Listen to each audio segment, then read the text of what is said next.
By internet, in fact, internet has pervaded all our lives. It has been phenomenal development. We cannot think our life uh, without internet anymore. Now that we are so much dependent on it, in fact, there has been a paradigm shift. From the offline mode, we are gradually entering into the online mode. We are now being connected to the World Wide Web in a very concerted manner. We have to fall in line. We have to become a part of it. In fact, every service that you think of, ranging from banking, stock holding, healthcare, whatever, even these classrooms are going on through internet only. However, if there is a brighter side of the picture, there has to be a darker side as well. The fallout is quite evident. It is cybercrime. And we have to appreciate what is meant by cybercrime, what are the different types of cybercrimes, and what are the legal provisions, what are the ways out to deal with this situation, this grim situation. Because we are prone to be attacked through the hackers, and we are more susceptible to fall prey to their inducements. So how to deal with the situation? Now this class is concerned only about that only. In fact, one of the authorities, Mark Ruth, has stated that the annual cost of cybercrime in the global economy is more than $4 billion US. Now that is a huge amount of money, and it is going on and on. It is adding up as the days passes by.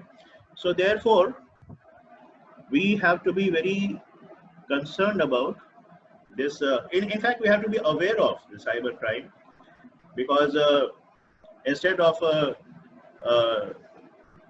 becoming a victim and then taking corrective measures, it is better that we stay cautious, that we are not easily trapped. So today we discuss the various types of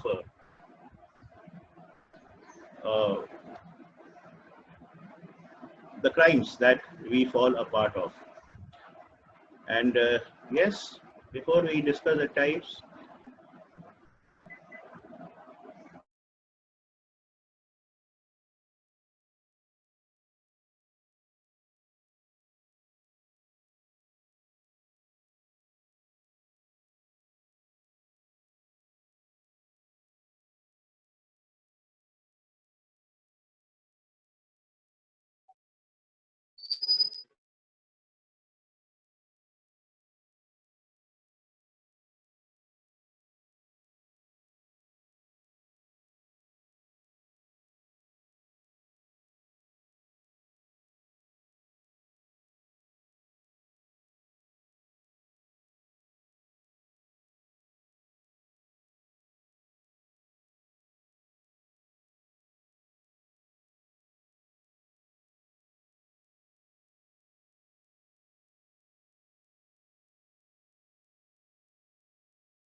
Sir, you are not audible.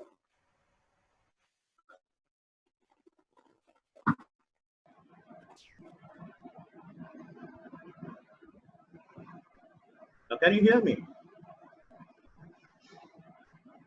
Yes? Yes, sir. Yes, sir. Okay. Yes, sir. Yes, sir.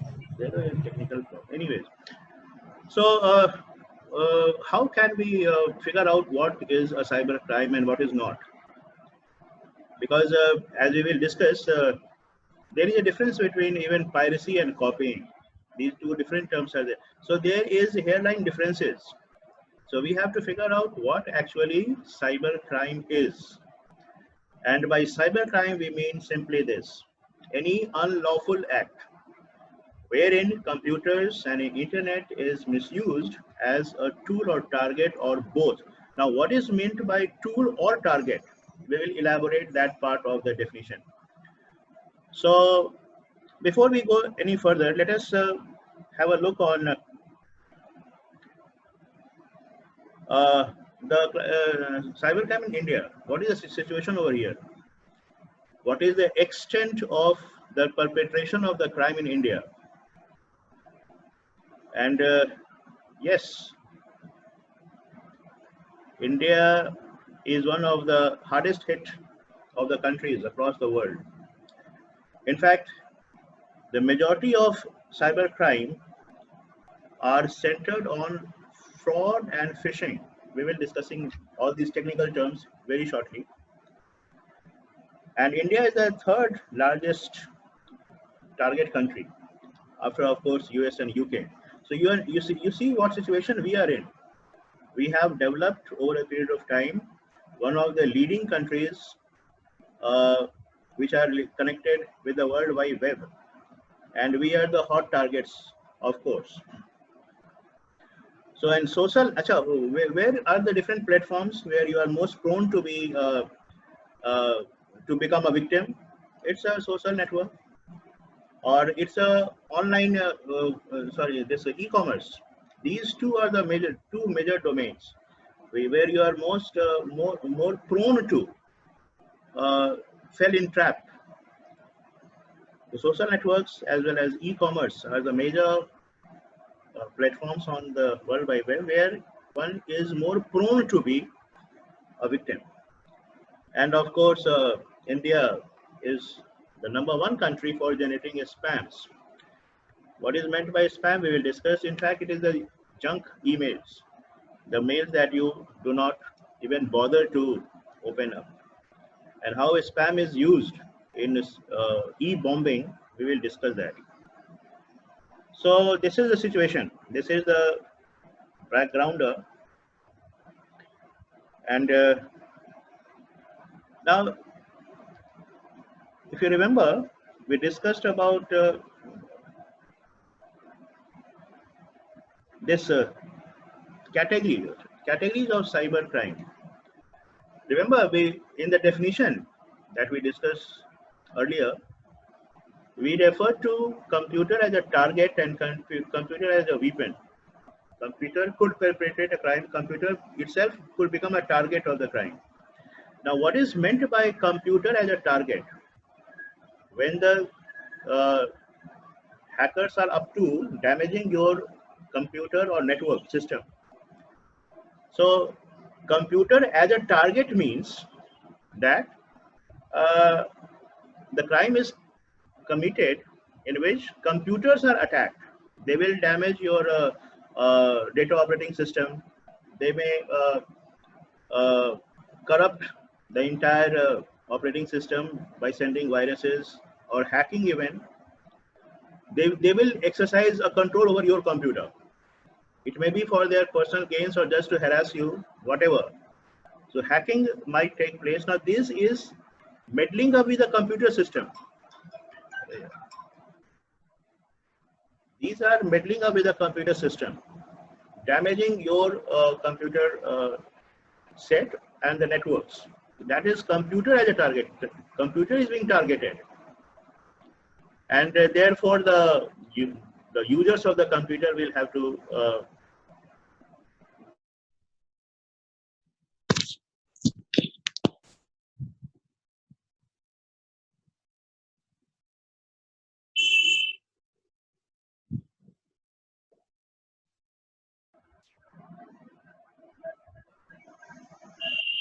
okay, moving back.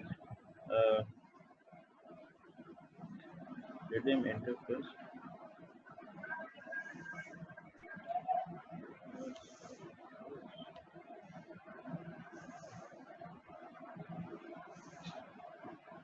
it appears that our network has also been hacked.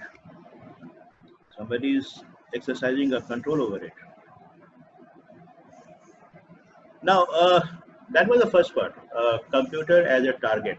Computer of yours will be controlled over by some outside forces, the hackers. Computer can also be used to perpetrate a crime. Computer as a weapon. When you use computers to commit a real world crime, we will be discussing in that light what is cyber terrorism. How many of you have received calls regarding changing the pin of your ATM cards, and call from bank where they make inquiry regarding the credit cards? It has become a very common practice, isn't it? We keep on receiving such calls very often on. Now, that is called phishing. We will discuss that in due course. So, credit card frauds, even pornography, even cyber stalking, all these are crimes that are being perpetrated by the use of computers and networks, of course. So, there are two facets of the discussion. There are two facets of the discussion on cybercrime. One is when the computer is being targeted and when the network is being targeted. When you commit a crime by using such a computer facility. So make sure that the two-pronged crimes are being committed. Now we classify these different type of crimes under different.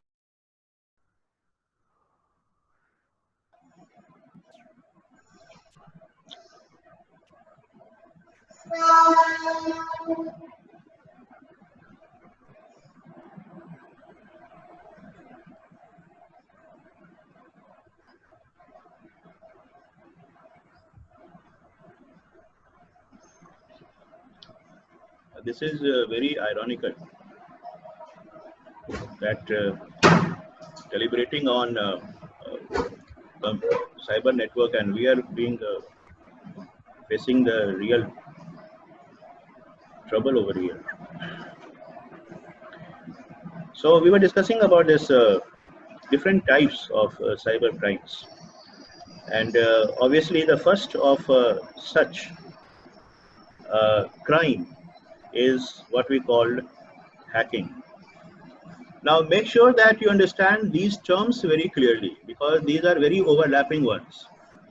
So what is a thrust area as far as a particular crime is concerned, that has to be very clear, because different crimes have got different specific areas which will relate what sort of a crime is being committed.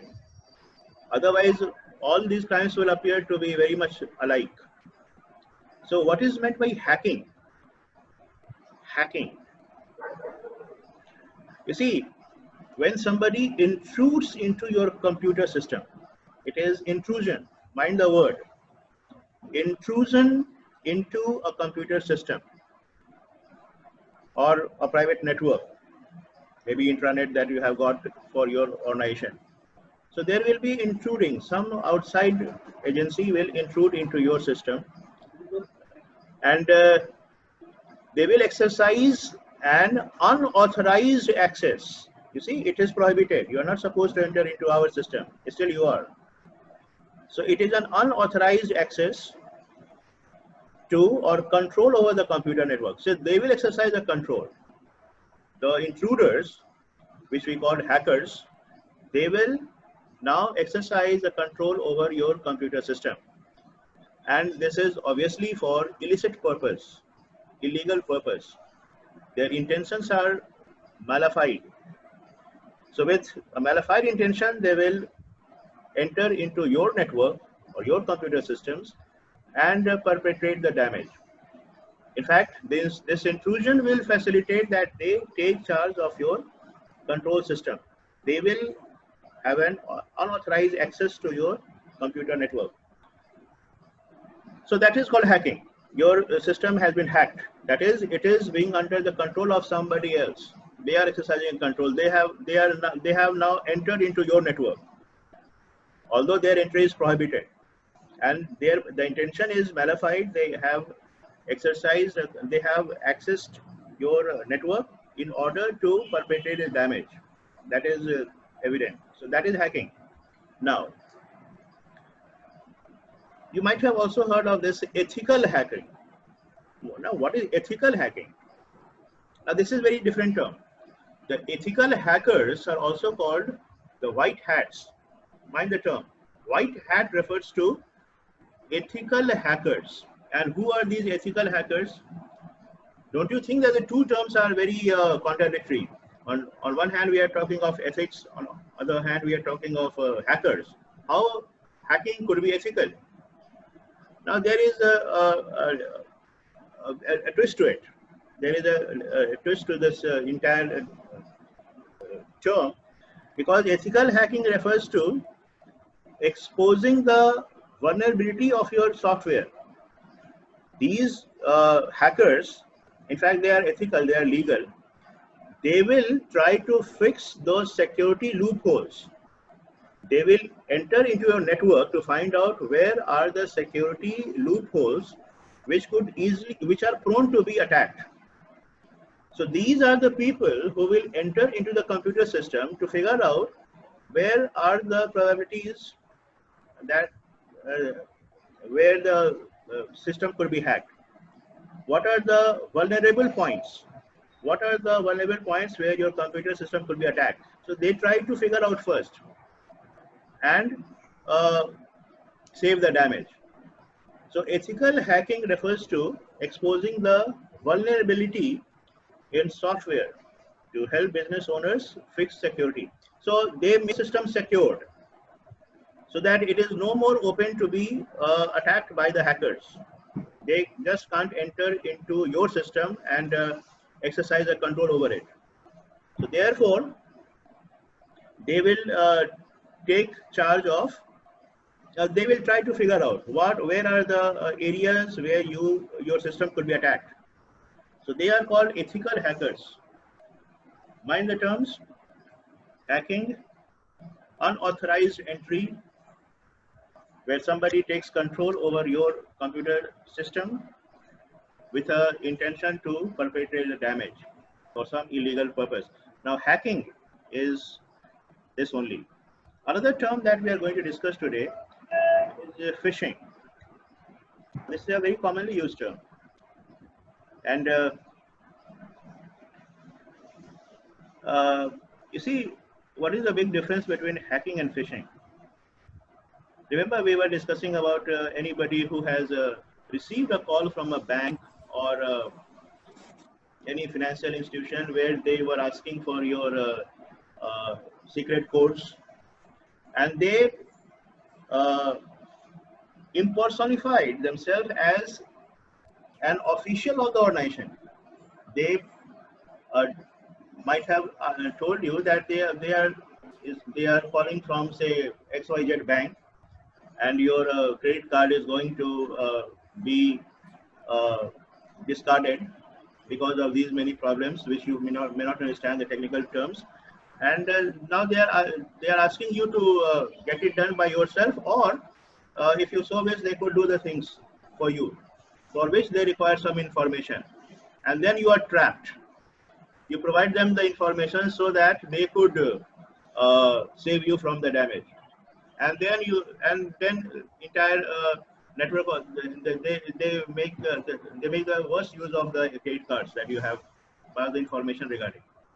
So phishing, mind the word PHISHI. Phishing. In fact, this diagram, in fact, this picture shows it all. You are trying to get access to some personal information from somebody else's computer or somebody else's system. So and you will be using that. So information is being retrieved from somebody else's system.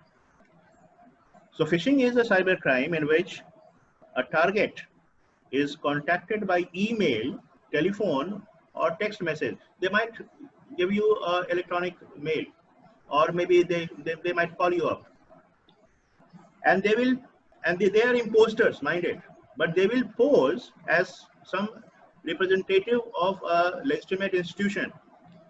Achha, have you ever received a call? In fact, I myself have. The person was telling that he was speaking from Reserve Bank of India, and he was asking about my bank account. And it is obvious, one could figure out if somebody has got any idea about how the banking system operates. RBI has got no dealings with the account holders. They do not interact directly because they are the banker's bank. They will be dealing with the bank only. So this person was, I could figure out that this was not the real one, and then all sorts of discussion followed. But you see, gullible people who are not very aware of these different technicalities of banking system, they can easily, they may be easily trapped. So just like this, phishing is an exercise where intrusion takes place into your system, and the idea is to lure. They will offer you some incentives, certain advantage, so that you furnish your personal data to them. Mind the words. You will be furnishing or providing personal data to these people who call you up, and you are lured away. They will take advantage of the information that you have given to them. And you might have come across the financial fraudulence that take place very often on, because somebody passed maybe the PIN number or whatever, CVC, and you are trapped, because they also go for cloning of your ATM cards. So you are high prone to be easily trapped. So that is called phishing act, when you collect somebody's personal data through the use of internet. In fact, in that light, we will continue further in the coming class. Now that we have started, things will fall in line gradually. So today we discussed about hacking and phishing, the two different crimes that are committed. There are a number of more crimes that we will be delving upon in the coming class. And yes, this is for today. Thank you. Thank you, sir. Thank you, sir. Thank you, Thank you, sir. Thank you, sir. Thank you, sir. Thank you, sir.